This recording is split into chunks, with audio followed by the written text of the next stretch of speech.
দর্শক, সিলেটের কোম্পানিগঞ্জের সবশেষ খবর জানাতে যোগ দিচ্ছেন সহকর্মী নীল মাহবুব।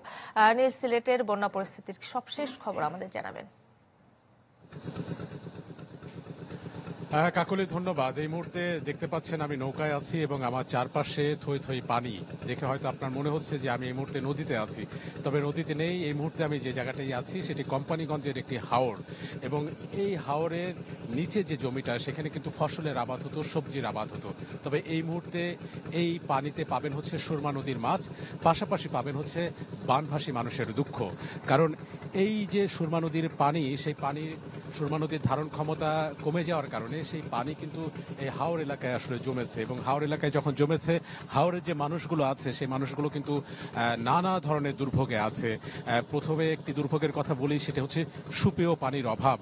কারণ হচ্ছে যে সুপেয় পানির উৎসগুলো ছিল, সেই উৎসগুলো কিন্তু এই পানিতে প্লাবিত হয়ে গেছে, যার ফলে তারা কিন্তু এই বন্যার পানিতে নিত্যদিনের কাজ সারছে, এবং এই বন্যার পানি অনেক সময় তারা কিন্তু পানও করছেন। আর পাশাপাশি যদি আরও বলতে চাই, তাহলে প্রত্যেকটি ঘরবাড়ি কিন্তু প্লাবিত হয়ে গেছে, যার ফলে তাদের যে আশ্রয়ে তারা বছরের পর বছর ধরে আছে, সেই আশ্রয়টা কিন্তু তাদের এখন দুঃখ এবং দুর্দশার কারণ হয়ে দাঁড়িয়েছে। এবং অনেকে আছে যারা আশ্রয় কেন্দ্রে আশ্রয় নিয়েছে, তবে সেখানেও কিন্তু কাকলি নাভিশ্বাস আছে। নগদের কাছে সব গ্রাহকই প্রিয়, তাই তো সারা দেশে ক্যাশ আউট চার্জ সবচেয়ে কম। যে নাভিশ্বাসে এখন সিলেট জেলা শহরের বিভিন্ন উপজেলা আসলে ভুগছে, উপজেলার মানুষ আসলে ভুগছে। যদিও এই মুহূর্তে আমাকে দেখলে হয়তো বুঝতে পারবেন যে আমি কিন্তু ঘামছি, কারণ আকাশে রোদ এবং সেই রোদের তেজও কিন্তু আছে, যার ফলশ্রুতিতে কিন্তু এই যে পানি, সেই পানি কিন্তু কমতে শুরু করেছে। সিলেট শহরতলির পানির কথা যদি বলি, তাহলে সিলেট শহরতলির যে জলাবদ্ধতা ছিল, সেই জলাবদ্ধতা কিন্তু কমতে শুরু করেছে, এবং সন্ধ্যা নাগাদ আশা করা যায় কমবে। এবং এই যে দেখতে পাচ্ছেন আমি ঘামছি, কারণ সূর্যের যে প্রখরতা, সেই প্রখরতা কিন্তু কিছুটা হলেও স্বস্তির কারণ হয়ে দাঁড়াচ্ছে। কারণ এই যে হাওরের পানি, আজকে সারা দিনে আমরা যতটুকু শুনেছি যে 3 থেকে 4 ফুট পানি কমে গেছে, অর্থাৎ পানিতে যে প্লাবিত ঘরগুলো ছিল সেই ঘর থেকেও পানি নেমে গেছে, কিন্তু দুর্ভোগটা এখনো কিন্তু নামেনি। দুর্ভোগ মানুষকে পোহাতেই হচ্ছে। খাওয়ার কষ্ট, নাওয়া খাওয়ার কষ্ট, বেঁচে থাকার কষ্ট, সব কিছু মিলেই দুর্ভোগটা এখনো আছে। এবং যারা দুর্ভোগে আছে তারা বলছে তাদের কাছে সাহায্য, সহযোগিতা কিংবা ত্রাণ ঠিক সেভাবেও আসলে পৌঁছাচ্ছে না। তো সব কিছু মিলিয়ে তারাও ত্রাণ এবং সাহায্য সহযোগিতার অপেক্ষায় আছে। কারণ এই যে বন্যার পানি, এই যে বানের পানি, যে দুঃখটা, যে ক্ষতচিহ্নটা তাদের ঘরে এঁকে দিয়ে গেল, সেই ঘরটাকে আবার মেরামত করবার যে হাহুতাশ, সেই হাহুতাশে কিন্তু তারা ভুগছে। সব কিছু মিলে সিলেট কোম্পানিগঞ্জের মানুষ কিন্তু এই মুহূর্তে দুর্ভোগে আছে। কাকলি। নীল, আপনাকে ধন্যবাদ। দর্শক, সিলেটের কোম্পানিগঞ্জ থেকে বন্যা পরিস্থিতির সবশেষ খবর জানাচ্ছিলেন সহকর্মী নীল মাহবুব। উত্তরের তিস্তা সহ সব নদ নদীতেই পানি বাড়ছে। আরো খবর জানাতে সরাসরি যোগ দিচ্ছেন ফখরুল শাহিন। শাহিন, কোনো নিম্নাঞ্চল নতুন করে প্লাবিত হয়েছে কিনা, কি অবস্থা বন্যা পরিস্থিতির?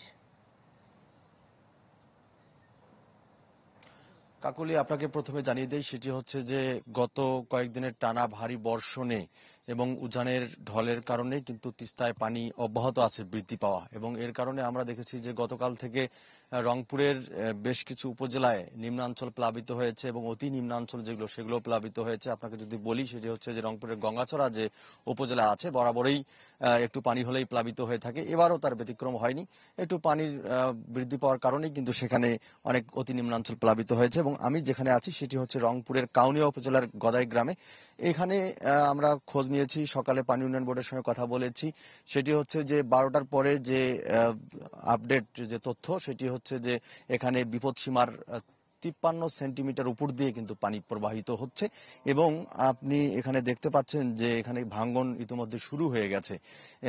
এবং এখানকার যে বাসিন্দারা আছেন, এই গদাই গ্রামের লোকজন আছেন, তারা কিন্তু আতঙ্কে দিন কাটাচ্ছেন এবং তারা নির্ঘুম রাতও কাটাচ্ছেন। তাদের সঙ্গে আমরা কথা বলেছি, তারা বলছেন যে এখানে অনেক বাড়িঘর ছিল, ভাঙতে ভাঙতে সেগুলো নদীতে তলিয়ে গেছে, ভেসে গেছে, গবাদি পশু ভেসে গেছে, এবং তারা যে এবং ভাঙ্গন এমনভাবে শুরু হয়েছে যে ভাঙতে ভাঙতে তাদের যে আরো যে বাড়িঘরগুলো আছে এই গ্রামের সেগুলোও কিন্তু ভাঙতে শুরু করেছে এবং তারা আশঙ্কা করছেন এভাবে ভাঙতে থাকলে হয়তো এবার বন্যায় এই গ্রামটি নিশ্চিহ্ন হয়ে যাওয়ার একটা শঙ্কা তৈরি হয়ে গেছে। আপনাকে জানিয়ে রাখি সেটি হচ্ছে যে রংপুর বিভাগের 5টি উপজেলার 5টি জেলার উপর দিয়ে কিন্তু তিস্তা প্রবাহিত।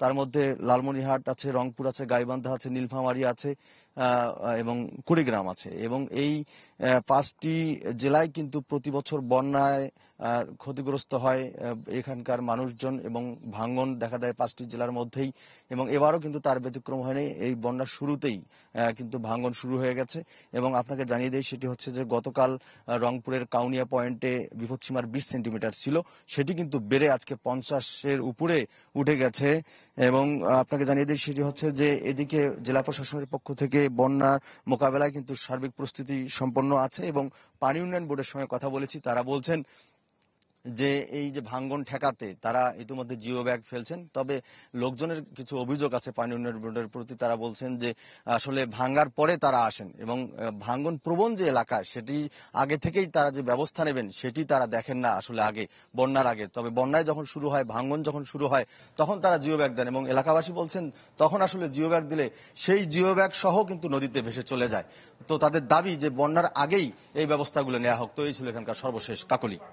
শাহিন, আপনাকে ধন্যবাদ। দর্শক, উত্তরাঞ্চলের বন্যা পরিস্থিতির খবর জানাতে রংপুর থেকে সরাসরি যোগ দিয়েছিলেন সহকর্মী ফখরুল শাহিন।